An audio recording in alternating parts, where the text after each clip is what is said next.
You picked the Ravens. It made sense. How did they lose this game when you're watching it? And you said it in front of millions of people. And you had the right reasons. What freaking happened? Okay. I actually picked the Bills, remember? And then you made me. You did reverse psychology on me, and you pulled the clip up from September 4th. But no, I did go with the Baltimore Ravens, and I've been actually going with the Baltimore Ravens for quite some time since the beginning of the season. And I thought they were going to get it done because first off, it's a cold game. In order to win cold games, you got to have a solid defense, and the Baltimore Ravens have been playing phenomenal on the defensive side of the ball, and you got to have a good run game too with Lamar Jackson and Derrick Henry. So therefore, I thought they were going to be able to, win the game. But there's a lot of games that are lost than won. And this is one of the situations that this happened. Coach Belichick always, installed that in us. He always emphasized, hey, you got to stop from beating yourselves before you can win a game. And that's kind of what the Baltimore Ravens did. They had too many turnovers. They didn't come through in clutch situations.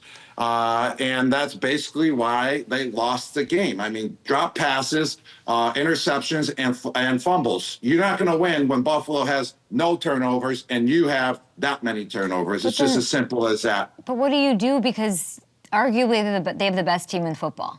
Arguably. All year, you could say. They might have the now 3-time MVP. So the best team always wins. The best man always wins. I don't know if that was the case this weekend. I don't know if they, so how frustrating is that? And what do they do? Where do they go from here? We see the dejected Lamar, and we'll get into Mark Andrews maybe, but what do you do if you have the best team in football, but you are losing these games and you are beating yourself? I truly believe that they might possibly have the best roster in football, the best team in football this year, but it doesn't always matter if you have the best team in football. It doesn't mean that you're going to win. That's why you got to play any given Sunday, and any team has a chance because it's all about a team game. It's all about strategy as well. It's all about coaching. It's all about game planning. So it's not always, hey, if you have the best guys on the field, you're going to win. No, that's not the case in football, and that's why football is the greatest game in America because of that reason. There's so much that goes on in order to win a game, all the way from the start of the game to the end of the game with all three phases. But the Baltimore Ravens, they're going to be back next year again. There's no doubt about that. They're always going to be in the mix when they got Lamar Jackson. And where do they go from here? I feel like they're going to be fine next year. Okay. I just feel like they got to build wherever they feel like they got to build in the offseason. And Coach Harbaugh is going to do a great job with whoever he's got to bring in and whoever has to leave the team as well. It's up to him to decide in the GM. But I don't think they're going anywhere, so I don't think that's really that big of a story. What do they do next? They just got to do what they do. They just got to, in the offseason, they just got to learn how to finish games in the playoffs, Kay. That's where they're stuck at. Then tell me how they couldn't finish this game. Talk me through from a 4-time Super Bowl champion perspective here. Biggest spot, 2-point conversion. What were you thinking watching that? I love that it was a good game, first off. I wanted the Baltimore Ravens to get the ball on the final drive, or at least have a chance to go down and score, because I just love to see great football games. And both of the games on Sunday got me out of my seat. I was at Julian's house, and we were cheering. We were jumping up and down just because we wanted to see a good football game. And in the end, that's what we got, so we were excited about that. But the Baltimore Ravens, in order to finish those games, those close games, you got to kind of simulate it in practice, You got to go through situations where, hey, it's a mock game. Hey, it's 4th and goal. We got to score right now. Offense, if you score, defense has to run 10 laps. If offense doesn't score and defense stops them, offense has to run 10 laps. So it just installs and instills in you that got to have an emphasis in order to get it done. And on top of it, they can't have those mistakes and blunders in the regular season as well. And that's what the Baltimore Ravens did. They kind of collapsed in a couple games this year where it was kind of installed in them that, hey, we're going to make mistakes in the playoffs now because we're doing it in regular season. So you got to clean that up all the way from training camp through regular season all the way into the playoffs. And that's how you get it done. It's not all of a sudden you switch it and then there's going to be no turnover. Stop those turnovers in the regular season and finish plays in the regular season as well. So you're with Julian also, pivotal moments, maybe one of the most iconic catches in all of Super Bowl history. and you guys are watching this play happen, I want to know how unbelievable it was to you that he dropped that. And you're saying it's about practice. Excuse me.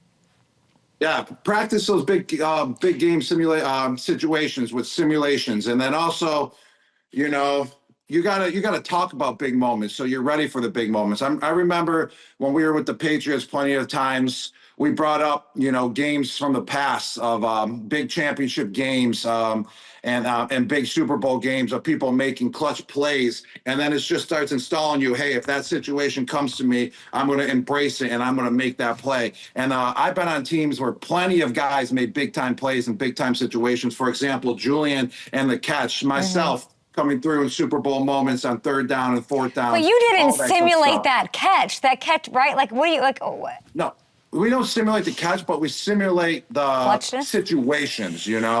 And you watch film on the situations, and hey, when this situation comes up, it's 4th and goal, or say 4th and 10, and the season's on the line. We have plays designed out in practice, and we're simulating that. Hey, if we don't get this, and then hey, season's over, and then also the offense has to go and run some laps or something because we didn't finish the play in practice. But the Baltimore Ravens, for Mark Andrews, I love Mark Andrews as a player. There is no doubt about that. I love what he has done for the tight end position. I love what he has done for the Baltimore Ravens. He has the most touchdown receptions in the Baltimore organization ever in history.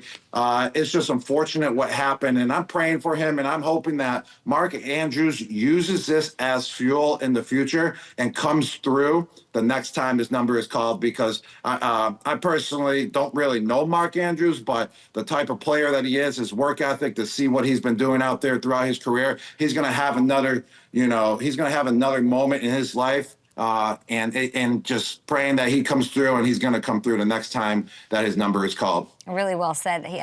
On the Bills side, I'm watching this, and it's given Tom Brady. It's given you guys. And it always comes back to you guys. And I'm watching just the distribution of the ball. And Josh Allen, who, here's the stat. He completed one pass that went for more than 8 yards down the field. Is that the way to beat these Chiefs who play in a similar way right now? It's kind of how the Chiefs are playing as well. So it's kind of going to be like a chess match, who can make the more, what kind of move, fancier move, or you think? Do you think they need fancier moves, or is this like a don't? Like, to me, like the Bills just didn't mess up. No, and that's what the Patriots did a lot. Oh, no, the Bills won that game versus the Baltimore Ravens, kind of very similar to the way that we won games with the Patriots, and that's how we emphasize to win games as well. Don't turn the ball over, and you'll have a chance to win the game. And the Buffalo Bills are going to have the same formula as well in order to beat the Kansas City Chiefs. They're not going to be able to, have turnovers and think that they're going to win the game. But on top of it, in order to beat the Chiefs as well, they're going to need a couple more explosive plays, Kay. They're not going to be able to win the game. Hey, we're going to throw the ball only one time over 8 yards and expect to win versus the Kansas City Chiefs. That run that Josh Allen had to beat the Chiefs in the regular season, they need about 4, 5, 6 of those type of explosive plays in order to beat the Chiefs and stay on top in playoffs. Because the Chiefs, they're going to amp it up to another level. Yeah, they lost to them in regular season, but they know how to make adjustments, and they're going to be coming back, and they're going to be fierce, and they're going to be fury, and they're going to be ready to go. So the Bills I know, but we're saying they plays. won because they didn't turn the ball over and they were doing some safe stuff, and then but then Josh has to be a little sexy. Josh is going to have to do, because then the Chiefs will win if he doesn't, but then that's how turnovers happen. So they really got to be in their bag and dialed in those sort of like Julian Edelman focused moments have to happen downfield. It'll be super, it'll be super interesting. Kincaid looked good, though. There we go. There's going to have to be like 1 or 2 magical plays. You're going to be like, wow, how did that just happen? They're going to have to pull a bunny out of the hat like on 2 or 3 plays, like kind of like Julian's catch in the Super Bowl. You need like 3 of those wow moments for the Buffalo Bills for them in order to beat the Chiefs. Who wins this one? Like. Who wins this one? I'm looking right now. FanDuel Sportsbook, Chiefs a 1.5-point fave. Obviously at home. Close. Well, let me tell you this. I went with Baltimore Ravens last week, Kay, and I've been hearing it from all my friends in Buffalo, my family members in Buffalo. So I told them all that I was playing that reverse psychology role. That's since what I I'm thought from you were Buffalo. doing. I really wanted the Bills to win, so I'm actually going to go with the Kansas City Chiefs. They're going to pull it off, and they're going to win by 4.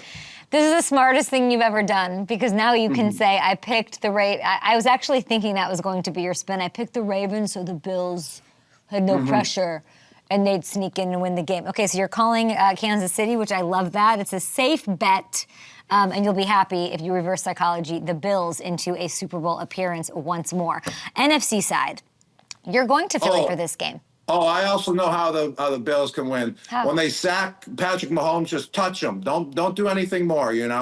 Don't throw him too hard down on the ground. Whatever do you You mean? might get a penalty. Did you, I don't even know what to ask you about that. Do you think that, I mean, you can't say that as a former Patriot, can you? You guys got all that grief all the time for different things through your career. Well, I can because I got no calls. I was getting held left and right, every game, and that's what kind of got me to, elbow drop Tre'Davious White eventually because I finally got frustrated enough that I wasn't getting a call. So I'm allowed to say it. Maybe Tom's not allowed to say it, but I'm allowed to say it. I think Carrie. Tom's pretty aware. Tom's pretty aware that he can't say it, I think. But you can. You've got your bumps and bruises.